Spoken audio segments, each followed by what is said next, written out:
Regarde votre projet, c'est Noël tous les jours. Hein. C'est on distribue, il n'y a pas de problème budgétaire. Les seuls pour qui c'est Noël dans ce projet de budget, excusez-moi de le dire, c'est l'Élysée. Bonjour à tous, j'espère que vous allez bien. Aujourd'hui, on va faire une petite réaction sur David Guiraud qui va mettre en PLS l'Assemblée nationale. Avant cela, vous connaissez la musique, un petit like, un petit commentaire, ça fait toujours plaisir. Merci à tous. Alors sur cette vidéo, David Guiraud dénonce la saignée autoritaire voulue par les macronistes. Vous envisagez de taper sur les Français en multipliant le taux de TVA sur le gaz et l'électricité par 4. Nous allons rejeter en bloc cette loi de finances et les suivantes. Les amis, on regarde la vidéo et on fait une petite réaction. Vous envisagez de taper encore avec la TVA, cette fois sur les abonnements au gaz et à l'électricité, en multipliant par 4 le taux de TVA sur le gaz et l'électricité. Et on pourrait se dire, c'est fini avec la TVA? Toujours pas, puisque vous allez encore utiliser la TVA dans le budget pour frapper les collectivités locales. C'est ce que vous annoncez récemment avec les efforts de 5 milliards d'euros demandés aux collectivités. Quand je parle de tas carnassier, ce n'est pas une métaphore. Hein. L'argent de la consommation populaire est entre les mâchoires maintenant d'un État capitaliste vorace, profondément inégalitaire. Et avec ça, l'État mâchouille aussi le peu qui nous reste de démocratie sociale et le peu qui nous reste de démocratie locale. Parce qu'en fait, vous êtes en train d'entrer dans le financement de la sécurité sociale. Vous êtes en train d'entrer dans le financement des collectivités locales. Ils vont se servir sur tous les services publics et la sécurité sociale en premier. Alors que la sécurité sociale est indispensable pour la plupart des Français. Eux, leur objectif, il est clair, les amis. Privilégier tout ça. Vous êtes en train de les empêcher de se développer seuls avec des impôts locaux pour les collectivités locales, avec des cotisations sociales ou patronales pour la sécurité sociale. Et on connaît la suite. Une fois que vous aurez pris le pouvoir complètement dans ces budgets-là, vous allez nous expliquer quoi? Qu'il n'y a plus d'argent. Et que vu qu'il n'y a plus d'argent, il faut faire péter le budget des collectivités locales. Et vu qu'il n'y a plus d'argent, il faut faire péter le budget de la collectivité, de la sécurité sociale. Et la suite est connue. L'argent de la sécurité sociale, pour vous, n'a pas d'autre vocation que d'aller dans le privé, pour que le privé puisse enfin se faire ce qu'il rêve depuis 1945 dans ce pays, remettre une logique de marché sur un de nos trésors qu'est la solidarité et la solidarité entre tous les travailleurs de ce pays. Pour ces raisons-là, pour toutes ces raisons-là, nous allons rejeter en bloc cette loi et les prochaines lois de finances parce qu'elles s'appuient vraiment sur le vol de l'argent des Français qui consomment, qui n'ont pas d'autre choix que de consommer pour vivre.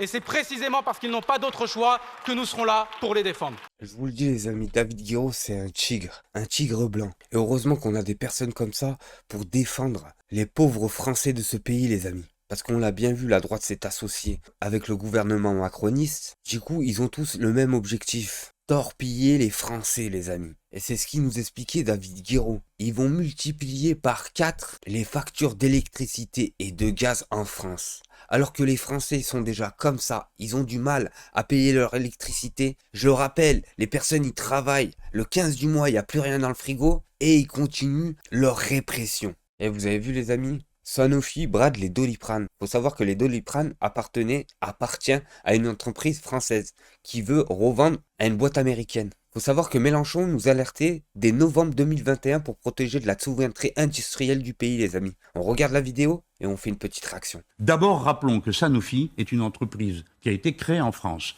dont la masse des brevets, des choses qu'ils vendent, ont été créées pendant la période où cette entreprise était nationale. Elle appartenait à Elf Aquitaine, d'accord ? Donc tous les brevets. Deuxièmement, les revenus de Sanofi en France, à 80%, c'est la sécurité sociale française qui paye les médicaments. Nous leur avons donné 1 milliard en 10 ans sur le crédit impôt recherche inventé par M.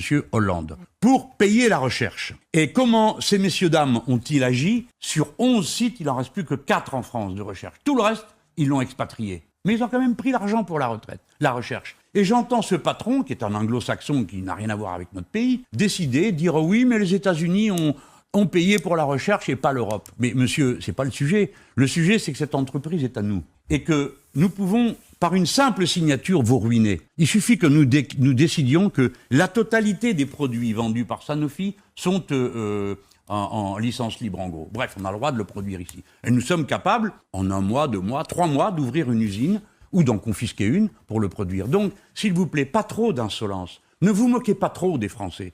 Ils vous ont payé, surpayé, engraissé, gavé, et à la fin, vous leur dites que... Et je trouve ça gravissime ce qui se passe depuis 10 ans en France. On revend tout. on revend tout. On a tout privatisé, les amis. Nos stades de foot, la Poste, TF1, maintenant nos médicaments, notre industrie. À cette vitesse-là, les amis, dans 2 ans, il reste plus rien de la France. Sur cette vidéo, les amis, Manuel Bompard de la France Insoumise nous explique que Bruno Retailleau est un racelard. Et un racelard ne peut pas être dans l'arc républicain. C'est simple et basique. On regarde la vidéo et on fait une petite réaction. Avait utilisé qu'il y avait en France des Français de papier, qui est précisément le vocabulaire qui est traditionnellement celui de Jean-Marie Le Pen.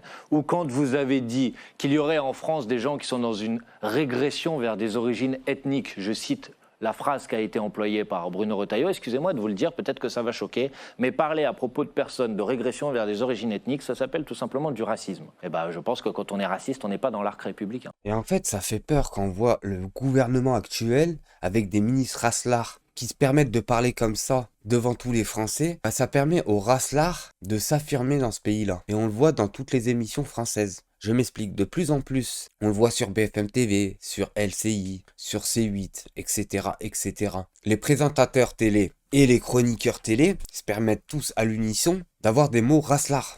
Pourquoi il faut pas Émilie Cavaillon, je sais pas, ça c'est... Michel Barnier a Émilie Kaboul. J'aimerais bien voir Émilie Kaboul. Ça va durer un épisode. Hein. On pas s'y faire un épisode. Émilie Kaboul, tournée à Trappes. Il n'y a pas besoin d'aller très loin pour faire le tournage. Et voilà le style de réaction qu'on a sur les plateaux TV français. Ce que je vous expliquais il y a 2 minutes, c'est que les présentateurs et les chroniqueurs qui n'ont jamais rien fait de leurs 10 doigts se permettent de choses qu'ils ne faisaient pas il y a 5 ans en arrière. Et maintenant, ils le font parce que le gouvernement actuel, vu qu'il est racelard, ils peuvent se permettre d'être racelards, tout simplement, les amis. Et sur cette vidéo, les amis, les journalistes de BFM TV en sueur devant les propos de leur invité qui vantait encore qu'il y a quelques jours le bilan économique d'Emmanuel Macron. Les amis, on regarde la vidéo et on rigole tous ensemble. On a l'impression qu'on a vraiment une bande de tocards, quoi. C'est-à-dire que c'est les pieds nickelés. Ça fait 7 ans qu'on dépense de l'argent sans compter, mal, et sans compter, sans savoir compter. C'est-à-dire qu'on ne sait même pas ce qu'on dépense,